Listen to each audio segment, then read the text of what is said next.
Hello, vítám vás u prvního tutoriálu, jak si udělat své intro. Máte prostě spustíte si Camtasia Studio. Tady, jak máte import media, natočíte nějaký let's play, tak tam si ho vyberete z plochy, dáte otevřít, objeví se vám tady. A ten let's play, co tam máte to video, když si přitáhnete do toho prvního, tak už ho tam máte. Tady to můžete dát count a dáte library, tady jsou nějaký ty intra, tak nějaký vyberete, dáte to před to.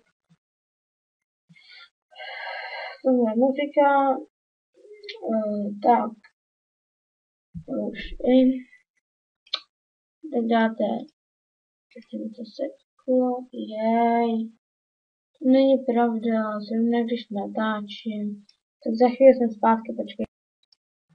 Jsem zpátky, nějak mi to blblo, a když dáte tohleto colors, tak tady máte, tady to zvětšíme, tady máte teďka to video i s tím intrem. Tak když tam chcete ještě nějaký text, tak dáte třeba Tčko a tam napíše třeba, tam napíše třeba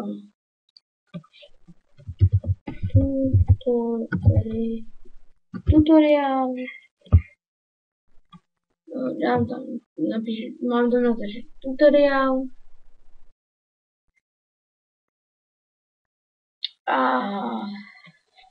tam máte to video, tak a když pak už tam máte, když tam pustíte tutoriál, a pak to vlastně můžete různě takhle přetáčet. Chcete, a když už to máte, tak dáte,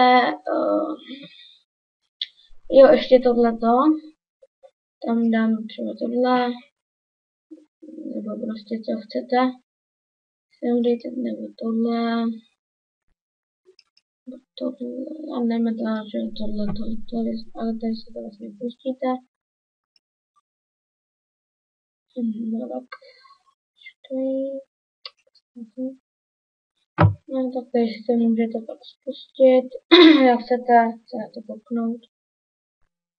Když už to máte, tak dáte Produce and Chill, Share to YouTube, tady dáte e-mailovou adresu, tam dáte heslo, dáte další, tady dáte jméno videa, popisek, hra, tady si dáte hraní her, tady nechám tohle a dáte dokončit a už se vám bude uploadovat nejvícko.